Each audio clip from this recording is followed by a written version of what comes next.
A continuación hablaremos sobre la crisis financiera del 2008. Mi nombre es Hilary Castro y empezaré con una breve introducción sobre lo que es una crisis financiera.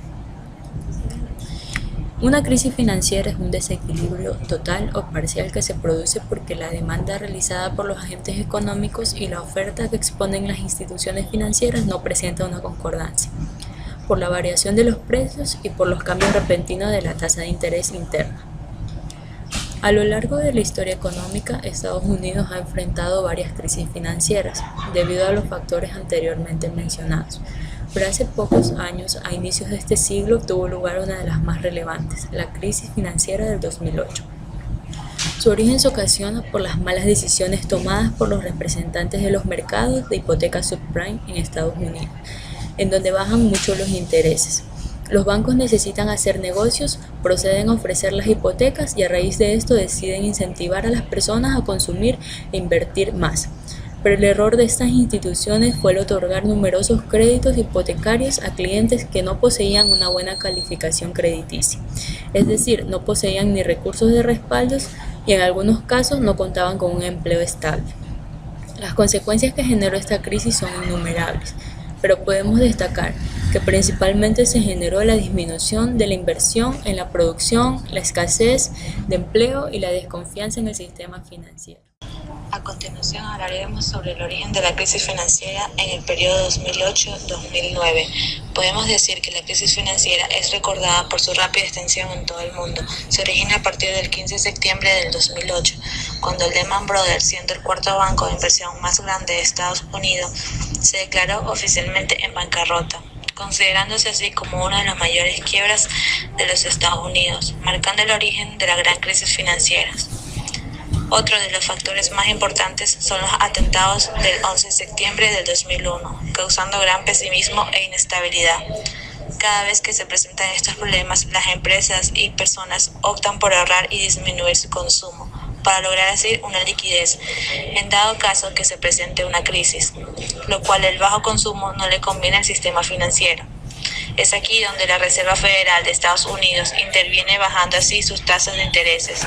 Ellos lo consideraban como una gran idea, en que teniendo las tasas de interés más bajas, las empresas pudieran adquirir más préstamos de dinero y así poder tener más inversiones. Mantuvieron así la tasa de interés al 1% durante varios meses, además de que todo el mundo reactivara el consumo y posterior a eso la economía creciera, es decir, que cuando más bajan las tasas de intereses, el consumo incrementa.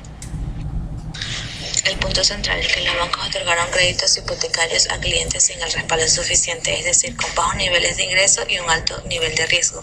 De morosidad en los pagos le otorgaban en algunos casos a personas sin empleo ni ingresos. En pocas palabras, eran hipotecas de alto riesgo.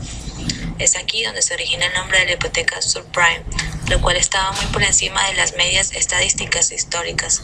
Como consecuencia de ello, un gran número de células hipotecarias titulizadas sobre préstamos perdieron su cotización y de forma repentina se volvió ilíquido un mercado que hasta entonces preocupaba la financiación y una parte del sector inmobiliario de los Estados Unidos.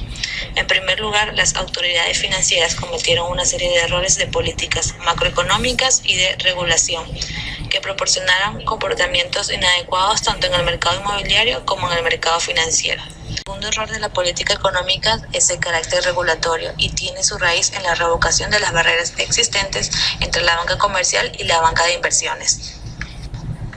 A partir de ahí, y dado el entramado de productos estructurados alrededor de estos activos titulizados, se genera una creciente desconfianza en el mercado financiero, que terminará provocando la mayor intervención coordinada por parte de los gobiernos en la historia económica reciente.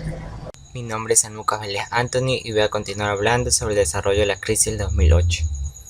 Hyman Minsky ofreció una explicación acerca del desarrollo de todas las crisis, donde se pueden encontrar las siguientes etapas. Primero, desplazamiento.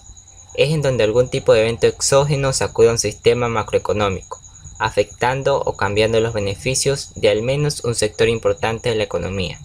2. Auge. A raíz del desplazamiento, empresas y familias encaminan su riqueza hacia los sectores cuyos precios están subiendo. 3. Euforia. Se evidencia una gran actividad especulativa. Muchos agentes compran bienes cuyo valor estén subiendo, con el fin de revenderlos y obtener ganancias de capital. 4. Toma de beneficios. En algún momento se considera que las ganancias son insostenibles y deciden vender los bienes, y a pesar de que los precios se estabilizan, las dudas de insostenibilidad surgen en el mercado. Por último, el pánico. Con la insostenibilidad de los precios al descubierto, aumentan enormemente las ventas masivas y el crédito se contrae al no poderse garantizar con los precios de los bienes, y a consecuencia de todo esto se producen quiebras financieras y la economía entra en recesión hasta que se puedan restaurar los equilibrios iniciales.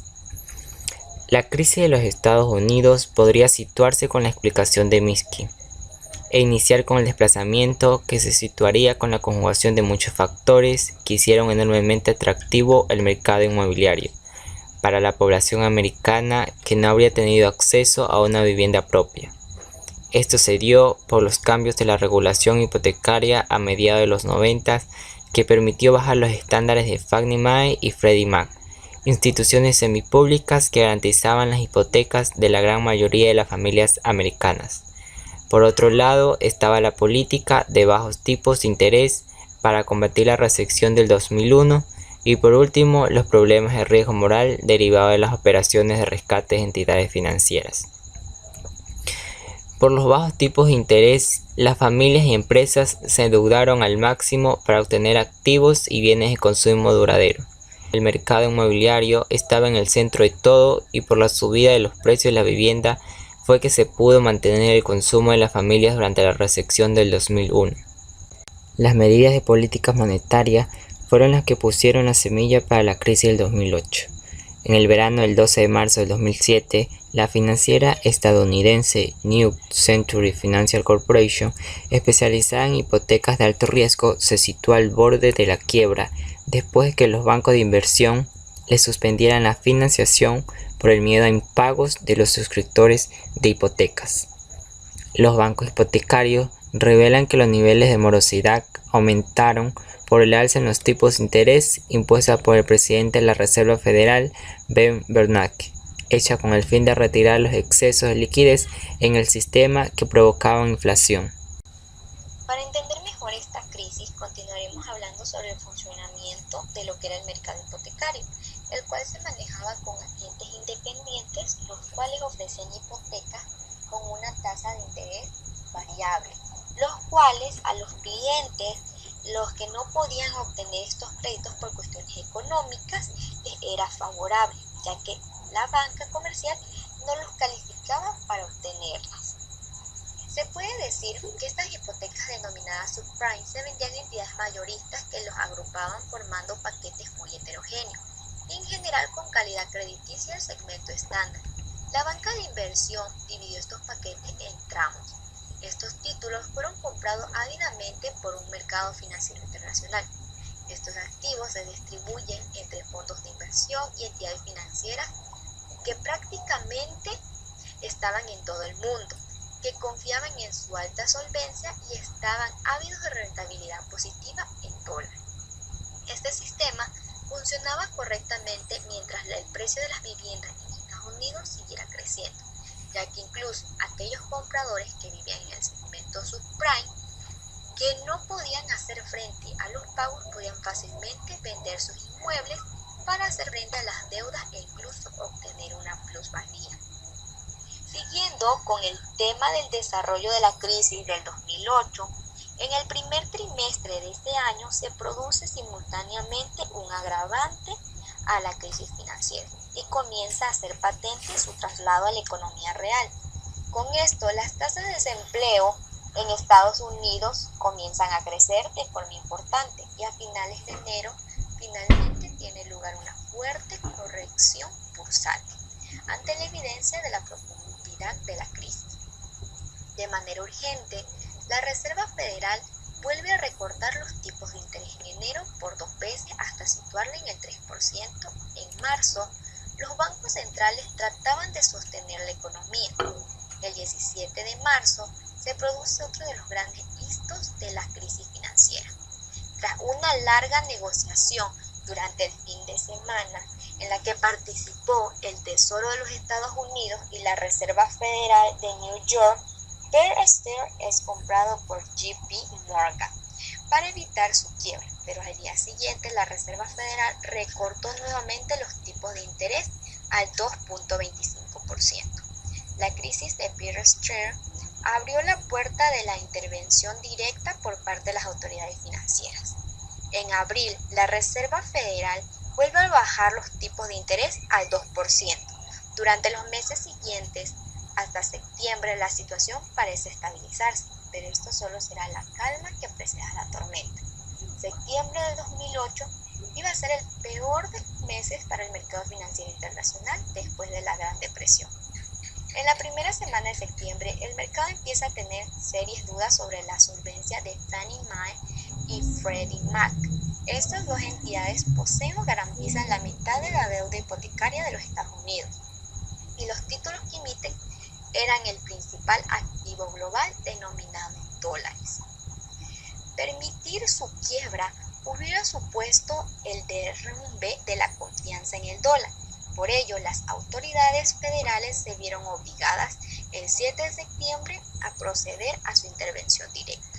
Una semana más tarde, Lehman Brothers y Merrill Lynch se enfrentan a fuertes problemas de liquidez.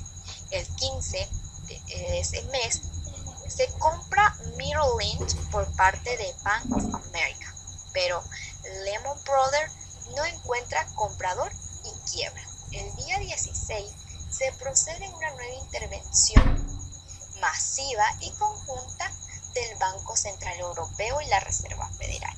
El día 22, Goldman Sachs y Morgan Stanley, los dos últimos grandes bancos que intervienen, permiten que ellos se conviertan en bancos comerciales y aceptan la supervisión de la FED.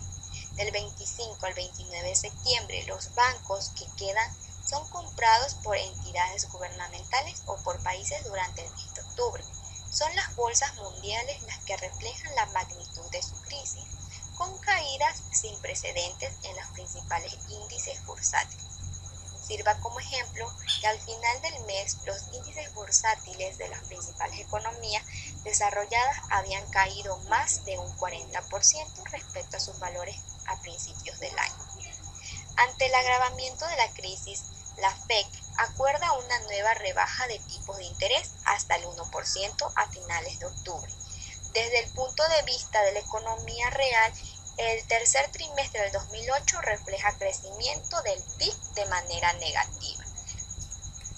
Esto de aquí, además, durante ese mes de octubre, la extensión de la crisis, tanto financiera como real, es evidente en los principales mercados emergentes, y todo ello gracias a la globalización. Respuestas a la crisis. Una de las principales lecciones que se puede obtener de esta crisis es que las autoridades económicas en los momentos iniciales carecen de la información necesaria para conocer el alcance del problema. El 18 de septiembre del 2008, el secretario tesorero norteamericano anunció un plan de intervención para permitir a las instituciones financieras deshacerse de los activos tóxicos de sus balances y devolver la confianza y la liquidez a los mercados. El 12 de octubre, la zona euro, en contra de sus posiciones iniciales, acordaba un plan de rescate coordinando para dinamizar el sistema financiero.